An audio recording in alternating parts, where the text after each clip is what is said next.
the scenes, which I call the good guys that are fighting the deep state, the people who have basically controlled our lives, meaning the banksters, the Rothschilds, the Rockefellers, all those bad people that we hear about.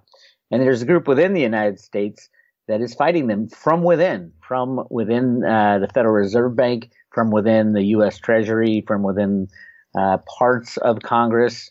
But the deep state is so entrenched in our current system that it is difficult to get them out.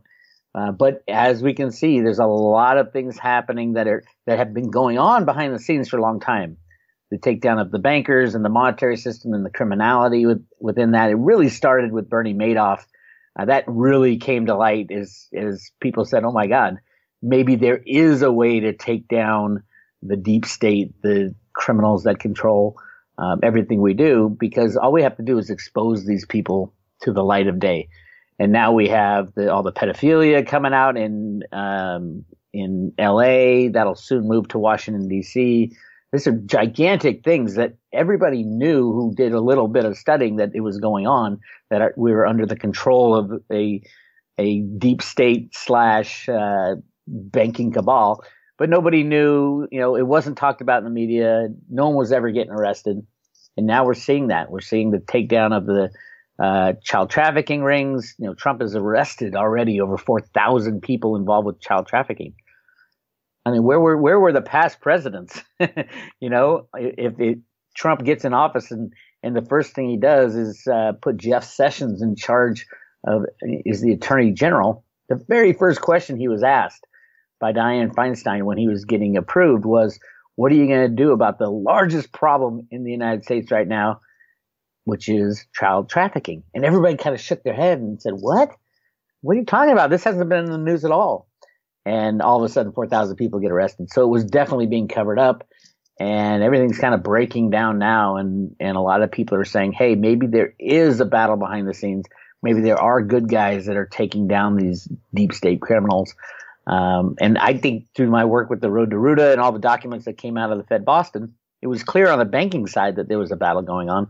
But now we're seeing it in a more official role with actually arrests. And supposedly there's all these closed indictments that are going to come down of people within Washington, D.C. So I'm real excited about seeing some truth come out. Now, Trump, a lot of people are saying that, he hasn't done what he said he was going to do. He was going to drain the swamp, and everyone expected all this stuff to happen right away. Do you see him still trying to remove certain individuals from government, still cracking down on things? Do you still see him pushing the agenda to get rid of the deep state, or some people call him the cabal? Is he still doing that?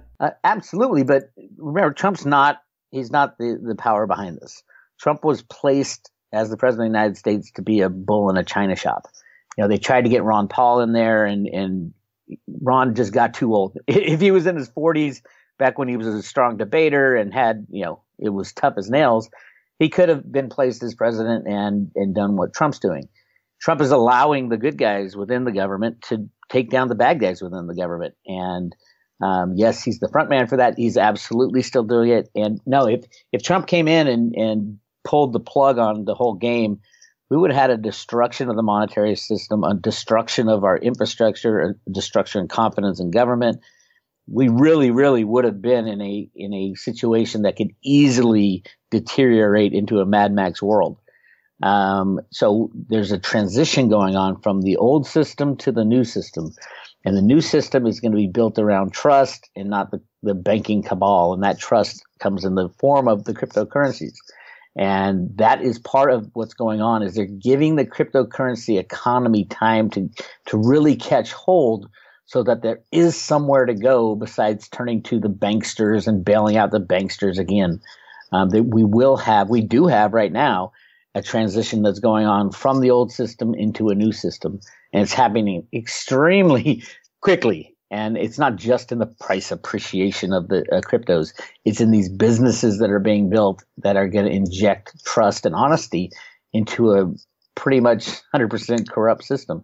So, yeah, it's a difficult thing. How long will this transition last? I think at least through 2018, that Trump will, little things will happen. Big big things probably as well. But the full takedown of the old guys and the starting of something new, I don't think will happen until the end of 2018, maybe even into 2019. But we will see more and more people being exposed for the criminals that they are. And that's a good thing for the United States, and it's a good thing for the rest of the world as we make this transition. I want to get into the transition a little bit later and the economy and cryptocurrencies, but I wanted to ask you about the things that Trump the things that he's been saying where, Obama spied on him, how the Fusion GPS, that was completely made up. I mean, we're starting to hear, and well, the corporate media is kind of touching on it, but not so much. But Donna Brazil came out and she's just, letting loose and, telling a lot of really great information. I know she has a book that she wrote, but I mean, all of a sudden, people are now pointing fingers at certain individuals like the Clintons, and they're saying a lot. I mean, is this just the start of it? Absolutely, it's the start. And these people who are coming out know that they might get dragged down with the indictments that are coming and all the bad stuff. And Trump has played his cards extremely well, obviously. He could have come out with all this information right when people accused him of stuff, but he knew you got to get the right people in the right place when this stuff goes down. So that's kind of what he's been doing. And yeah, people are turning on the Clintons because they know, the amount of criminality just in the uranium one, selling a quarter of our uranium to Russia, just in that is treason, and treason with the penalty of death. But there's so much more, especially in the Uma Abedin files, Anthony Weiner's laptop and all that. Uma Abedin was basically the tech administrator for Hillary Clinton's personal, because Hillary was absolutely techophobic. She didn't understand it. She didn't know how to do it, even to the point where Uma Abedin was printing out all of Hillary Clinton's emails and would give it to her. So Uma Abedin was the point person, and she saved all these files on her home laptop, which turned into Anthony, because she's married or was married to Anthony Weiner. So all this is in the hands of the New York Police Department, and they're not giving it up to the feds and the FBI and the Justice Department. I think they do have it now, but because it implicates so many of them too, and so and Trump has this information. Trump has been absolutely holding his cards to his hip and saying, yeah, let the leftist CNN, deep state, John McCain, you name it, say what they want. Ultimately, in the end, I have this, ace high straight flush that is going to beat anything they have. And the question is, when does he play his cards? And I think we're starting to see that, which is great, and it will escalate. And when the big names come down, you are going to see what they call a constitutional crisis, because you've got, I hear it's about a third of Congress will be implicated in one way or another to absolutely criminal behavior, not only financial, but really, really bad stuff that we don't even want to talk about, truthfully. I mean, when this does come down, how is this going to affect Americans? I mean, those people that are sleeping, that really aren't paying attention, that have been believing the corporate media about, everything they report on, when they start hearing names like the Clintons, McCain, and the rest, and whoever else is in Congress, we know, a lot of them are bought off, a lot of them deal, under the table. When all this starts to come out, pedophilia, we can go down the whole list here. I mean, isn't this going to be really bad for America? Isn't this going to be something where people might riot? I mean, just look, when Trump got elected, look how people reacted. When all this comes out, how do you think? That's the thing. Who are they going to riot against? The bad guys, the deep state, have done a very good job at kind of making the left and the right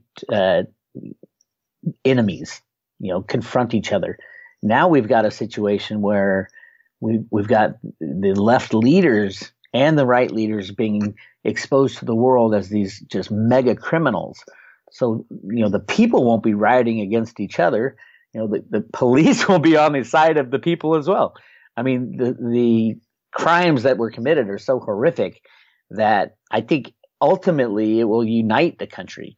I mean, the problems are going to come in the economic system when the fraudulent banking system falls apart and we see the stock market close their doors, not go down, by 50%. That at some point they'll just close their doors because it is so criminal, and there's so much fraud and rehypothecation of shares, and you name it, it's going to come out because once these floodgates open, they're gonna try to release this stuff slowly but surely. But you hit a point where it's like, okay, fine, things are so bad now. Here's everything that happened in the past, and here's how much you were lied to as human beings living around the world. This is just not just the United States. This is all around the world.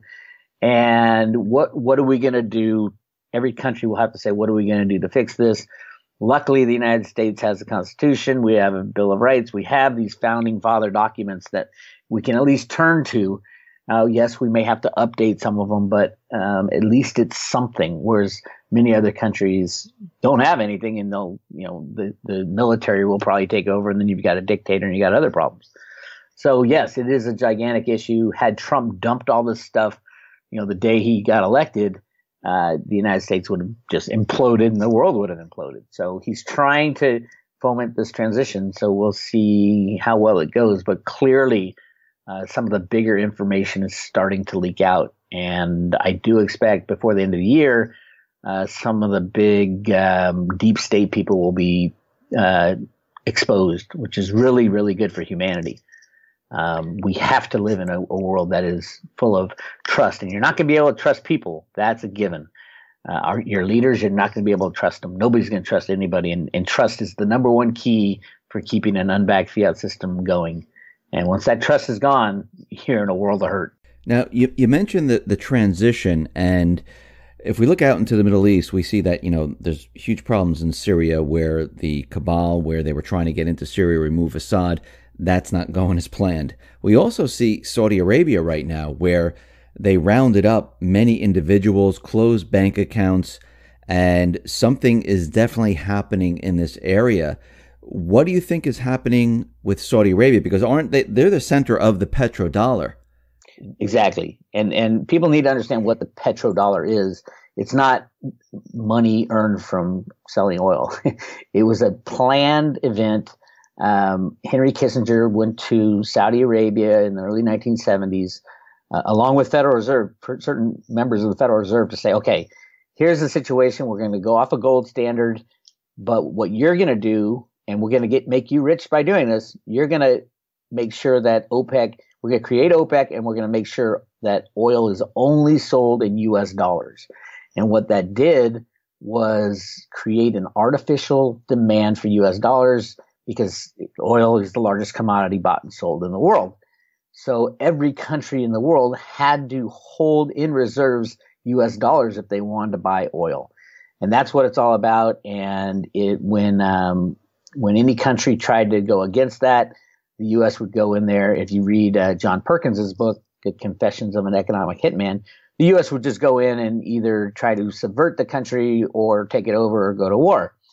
So that is what is reversing right now. With Trump and the good guys, they are shutting down the petrodollar scam, because all that money was also reinvested. The part of the deal was to reinvest that money in the U.S. stock market, in bonds, support the U.S. dollar, and that's why all these Saudi princes got so rich, is all because of the petrodollar. That was a key part of going off the gold standard.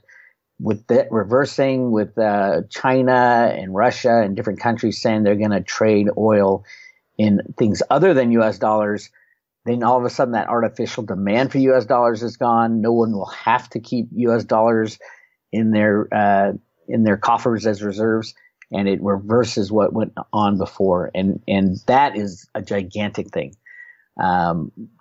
Do I think it is the be all end all of ending the U.S. dollar, the value of the U.S. dollar? No, the value of the U.S. dollar is determined by derivatives on the derivative markets. It's not about China selling a couple trillion U.S. dollars. The U.S. dollars is traded in the hundreds of trillions.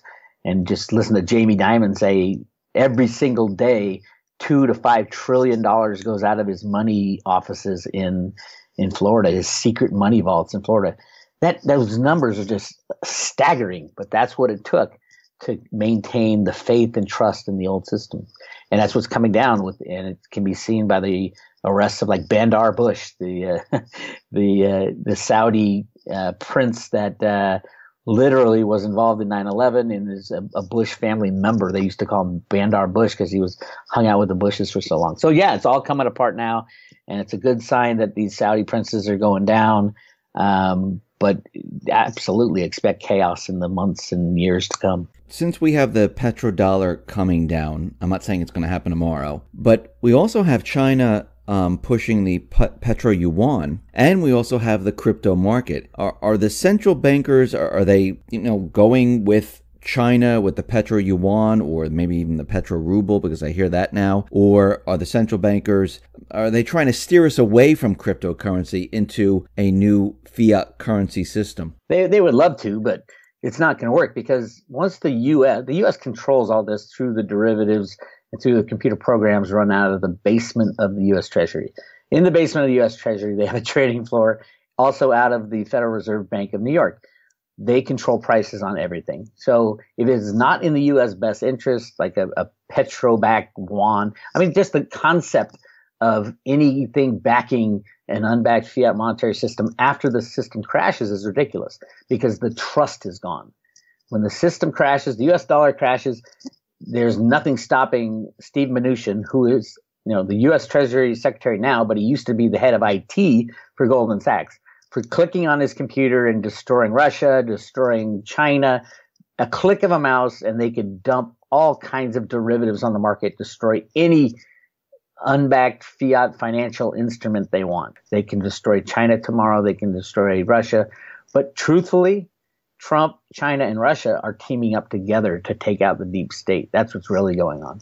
So they're going to maintain the current status quo. They're going to keep rigging silver markets and gold markets to maintain the status quo for as long as they need to for this transition, taking out the deep state and starting something new. Okay, let's get into the transition now. Now, they're going to keep the economy and everything the way it is. They're not going to really mess with it. Well, I wouldn't say that. I would say they're going to keep it under their control. It's not going to collapse.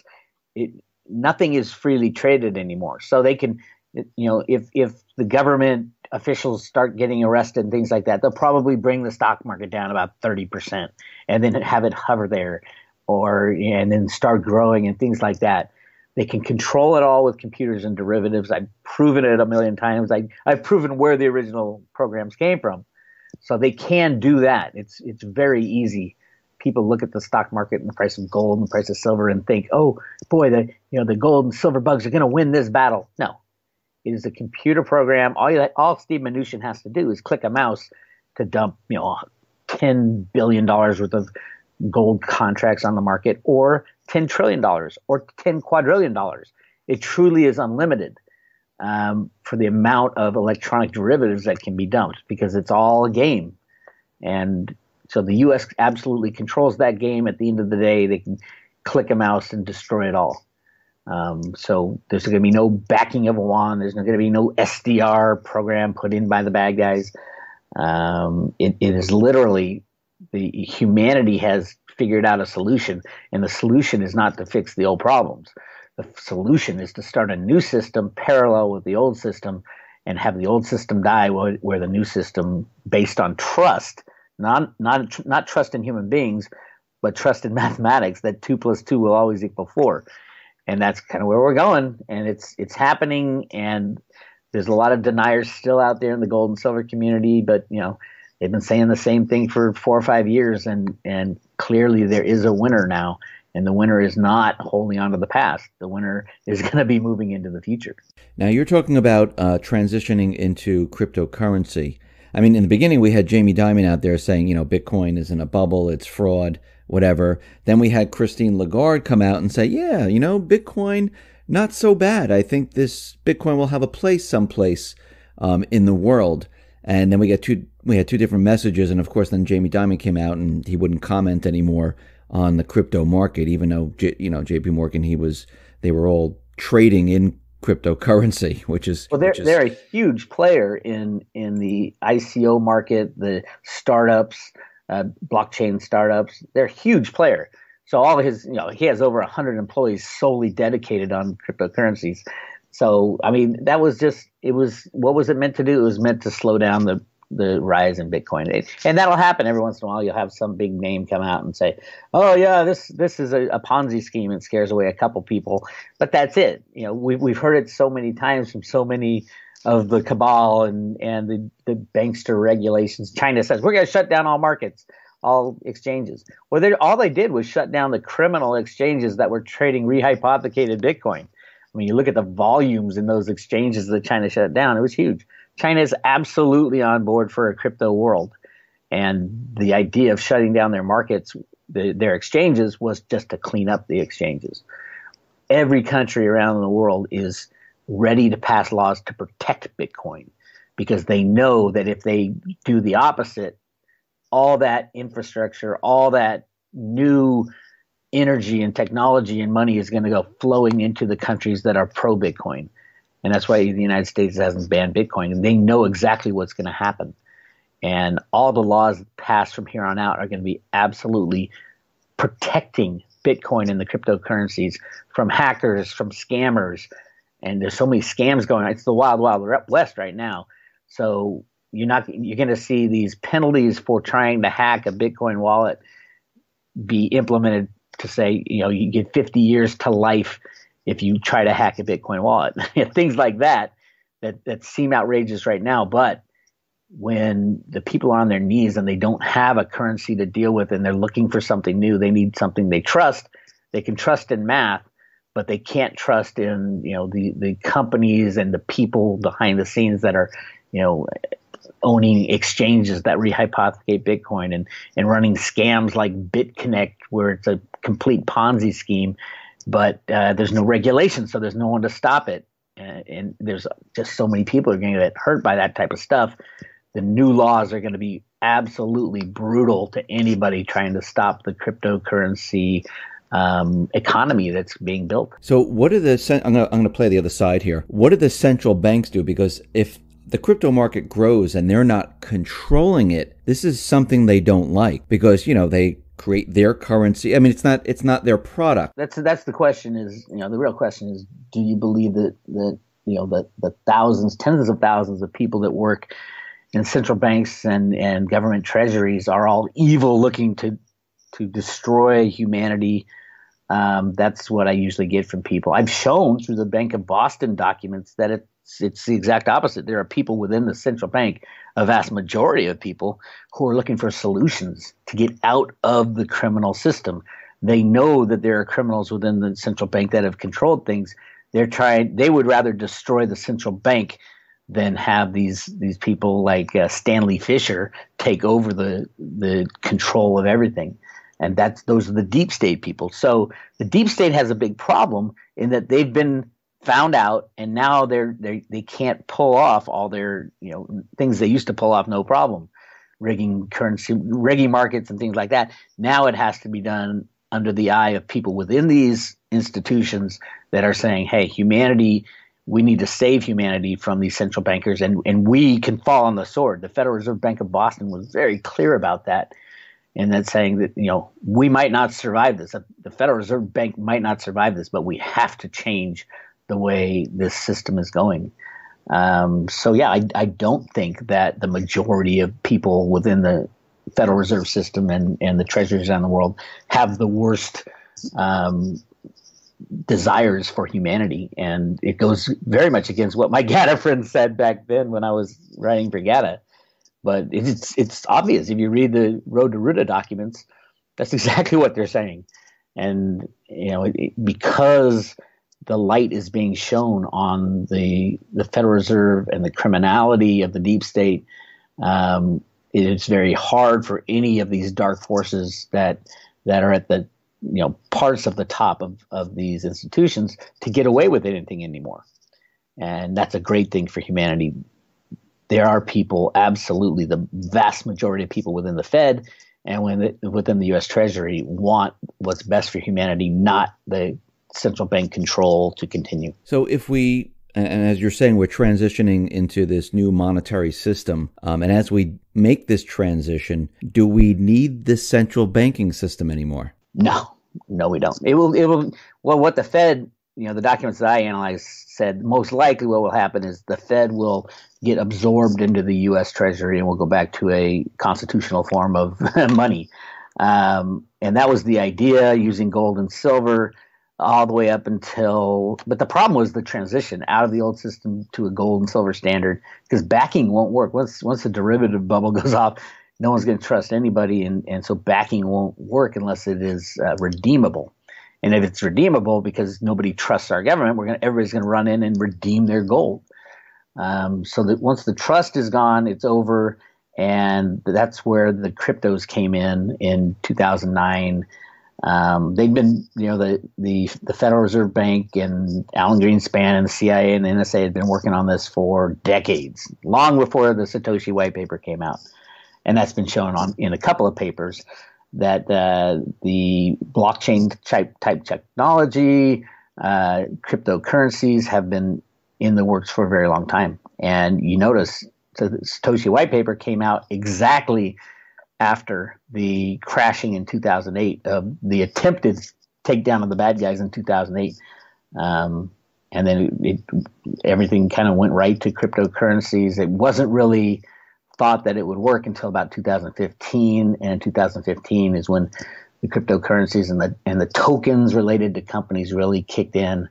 And now it is clear for anybody in the industry, which is millions of people now, that this transition is happening, and there's no way to stop it. The cat is out of the bag, and humanity has offered a solution to one of the biggest problems in the world, and that is the problem of unbacked fiat money controlling our lives. So absolutely is a revolution in money. So when we go through this transition, those people who are not woken up to cryptocurrency, I mean, they heard Bitcoin on the news, but many people don't know how to get into it. They don't know where to go for it. They don't know how to, trade their dollars for Bitcoin or anything like that. What happens to those people as we go through this transition? I mean, is it going to be a transition where the government says, hey, trade in your dollars, get, whatever the coin is, and we're going to trade in that now? Possibly. I mean, the U.S. government has the ability to determine what their people use as money. And that is one of the possible solutions. And I do think there will be a lot of, they call them sovereign cryptocurrencies. So the U.S. will use the blockchain to come out with a sovereign U.S. dollar, a sovereign cryptocurrency U.S. dollar. And those will be allocated to the people of their country.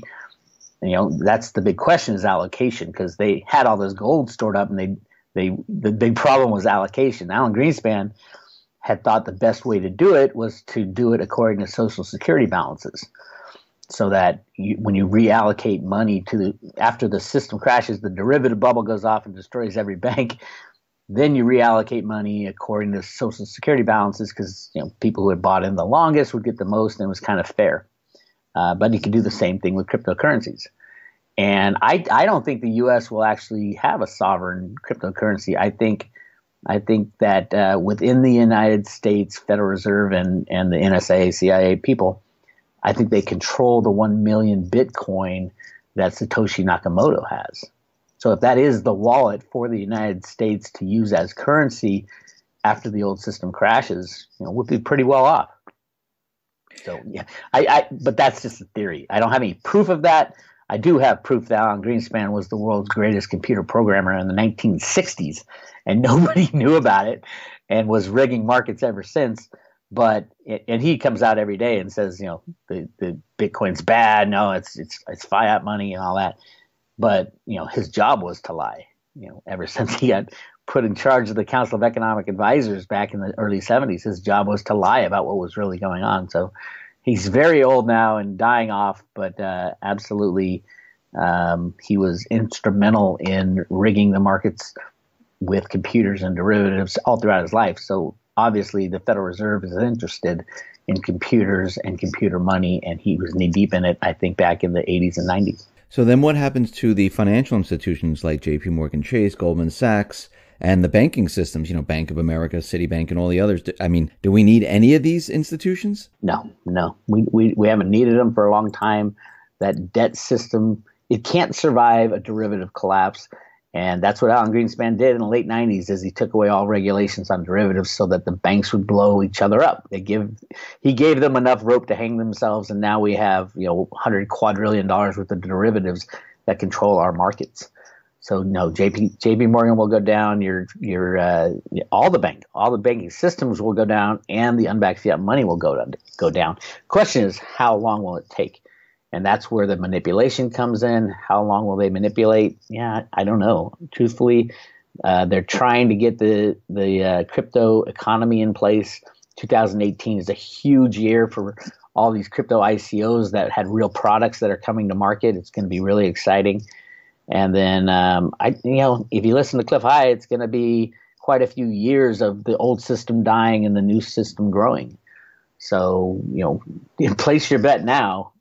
You haven't missed out on Bitcoin, that's for sure, and the cryptocurrencies. If you're gonna get involved at some point in the next 10 years, you're gonna have a necessity of owning some unbacked cryptocurrencies.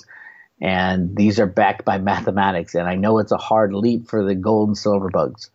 But the system really does work. You can't lie, you can't cheat, you can't steal on it. I mean, you can on not on the blockchain and the protocol for the good cryptocurrencies, but there are companies that do lie, cheat, and steal on the side all the time. But it's absolutely a godsend for humanity, because otherwise we would have had to crash the system, and so many people would have died. We're talking millions, if not billions, would have died because of everything would freeze up with no banks open, no credit, no nothing. And all the trust would be gone. That's the key. So no one could restart, hey, JP Morgan, here's another bailout. No, the people wouldn't stand for that. So we move on as a race and as a society and on the sovereign level, on the state level, on the local level. We're going to have to move forward. And it's going to be ugly, but it is here. It is here. As Trump said just a couple of weeks ago, when he had this meeting with all these generals in the White House, he said, this is the calm before the storm. And now the storm has started. So you guys better get ready as fast as you can. Now, I just wanted to ask you, when we're going back to the banks and stuff, for those people who have their assets in the banks, their pensions, their savings, it's all in digital cash. It's all digital dollars right now. Is this going to be like a one-to-one type of transition? Are they going to lose out? They're going to lose out. They're going to lose out. They made bad investment choices. So you just got to look at the credit of who you're giving your money to. Look at the credit of JP Morgan, 50 trillion in derivatives, Fidelity, all these pension funds that are massively underfunded. Everybody, it is a situation where people are placing their faith in the government, and your government is corrupt, and the old government is being taken out. And because it is so bad, the system is absolutely destroyed. The question of how money will be reallocated is the biggest question. If you read Alan Greenspan's book, that's right on the back cover. It says this is the biggest question for humanity, is how to reallocate money after an old system fails. And people will be screaming and yelling, and there is no deciders. I keep telling people, no one can make that call. If you put your money in the old system and you trusted that the FDIC insurance would be there if your bank collapsed, you made a mistake. The FDIC can't insure the trillions and trillions and quadrillions of dollars that they are on the hook for. And that is the big problem, is that there can be no deciders when this happens. And it's dog eat dog. So that's why Alan Greenspan said, well, the best way to do it in that scenario would be to allocate money according to Social Security balances. Now, that's not a bad thing, because Social Security right now, you think, oh, you can't live off Social Security. But if all money is gone, so those Social Security balances are pretty valuable if you think about it, because all of a sudden money will be worth something the next money that comes out.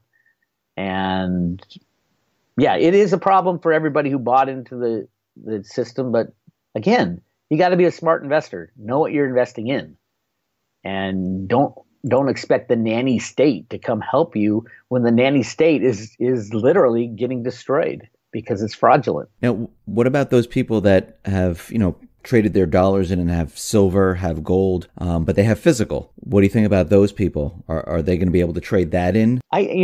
Trade in to who? That's one of the questions. I don't think we're going to go onto a gold and silver standard. I think those days are gone.